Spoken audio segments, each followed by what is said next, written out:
ఆంధ్రప్రదేశ్ రాజకీయాల్లో కుల సమీకరణాలు ఎప్పుడూ అత్యంత కీలకంగా ఉంటాయి. రాష్ట్ర జనాభాలో సింహభాగం ఉన్న కాపు సామాజిక వర్గం ప్రస్తుతం తీసుకుంటున్న సంచలన నిర్ణయం రాష్ట్ర రాజకీయ ముఖచిత్రాన్ని మార్చేలా కనిపిస్తుంది. గత ఎన్నికల్లో కూటమి విజయానికి వెన్నెముకగా నిలిచిన కాపు ఓటు బ్యాంకు ఇప్పుడు పవన్ కళ్యాణ్ తీరుపై తీవ్ర అసంతృప్తితో ఉన్నట్లు రాజకీయ విశ్లేషకులు భావిస్తున్నారు. పవన్ కళ్యాణ్ కేవలం ఒక వర్గానికో లేదా ఒక పార్టీకో పరిమితం కాకుండా అందరి నాయకుడిగా ఎదగాలని కోరుకున్న కాపు నేతలు ఇప్పుడు ఆయన వైఖరి వల్ల తమ సామాజిక వర్గానికి రావాల్సిన ప్రాధాన్యత దక్కడం లేదని భావిస్తున్నారు. ముఖ్యంగా అధికార పంపిణీలోనూ నామినేటెడ్ పదవులు కేటాయింపులోనూ కాపులకు సరైన న్యాయం జరగలేదన్న భావన ఆ సామాజిక వర్గంలో బలంగా నాటుకుపోయింది.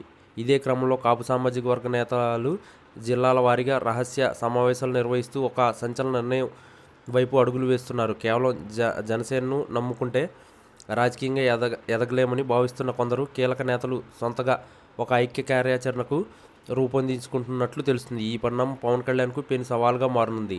పవన్ తన సామాజిక వర్గాన్ని గంపగుత్తుగా కూటమి వైపు మళ్లించగలిగారు. కానీ ఇప్పుడు వారి ఆకాంక్షలను నెరవేర్చడంలో విఫలమవుతున్నారన్న విమర్శలు స్వయంగానే కాపు సంఘాల నుండే వినిపిస్తున్నాయి. దీనివల్ల రాబోయే స్థానిక సంస్థల ఎన్నికల్లో లేదా ఉప ఎన్నికల్లో కాపులు తీసుకునే నిర్ణయం జనసేన ఉనికికే ప్రమాదకరంగా మారే అవకాశం ఉంది. మరోవైపు తెలుగుదేశం పార్టీలో కూడా ఈ సెగలు గట్టిగానే తగులుతున్నాయి. టీడీపీలోని కాపు నాయకులు తమ పార్టీ అధిష్టానం జనసేన ఒత్తిడికి తలొగ్గి తమకు రావాల్సిన అవకాశాలను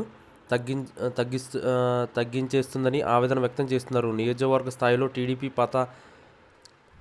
పాత కాపులకు మరియు జనసేన కేడర్కు మధ్య సమన్వయం లోపించడమే కాకుండా అది బహిరంగ ఘర్షణకు దారితీస్తుంది. కొన్ని జిల్లాల్లో టీడీపీ సీనియర్ నేతలు జనసేన ప్రాబల్యాన్ని అడ్డుకునేందుకు ప్రయత్నిస్తుండగా అది పార్టీ అంతర్గత విభేదాలకు కారణమవుతుంది. ముఖ్యంగా కీలకమైన ఉమ్మడి తూర్పు జిల్లా, పశ్చిమ గోదావరి జిల్లాలో ఈ చిచ్చు స్పష్టంగా కనిపిస్తుంది.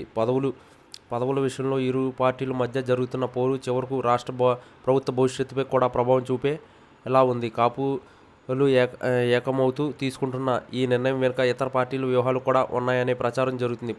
పవన్ కళ్యాణ్ పట్టున్న ప్రాంతంలో కాపు నేతలను చేల్చడం ద్వారా జనసేనను బలహీనపరచాలని ప్రత్యర్థులు చూస్తున్నారు. ఒకవేళ కాపు సామాజిక వర్గం పవన్కు దూరం జరిగితే అది ఆయన రాజకీయ భవిష్యత్తుకు పెద్ద దెబ్బ అవుతుంది. ఇటు టీడీపీలో కూడా ఈ అసమ్మతి జ్వాలలు చల్లారకపోతే కూటమిలో చీలికలు తప్పవని రాజకీయ వర్గాలు హెచ్చరిస్తున్నాయి. మొత్తం మీద ఆంధ్రప్రదేశ్లో కాపుల ఐక్యత మరియు వారు తీసుకుంటున్న నిర్ణయాలు పవన్ కళ్యాణ్కు భారీ షాక్ ఇవ్వడమే కాకుండా టీడీపీలో మునుపెన్నడూ లేని విధంగా చిచ్చును రాజేస్తున్నాయి. ఈ పరిణామం ముందు ఏ మలుపులు తిరుగుతాయో వేచి చూడాలి.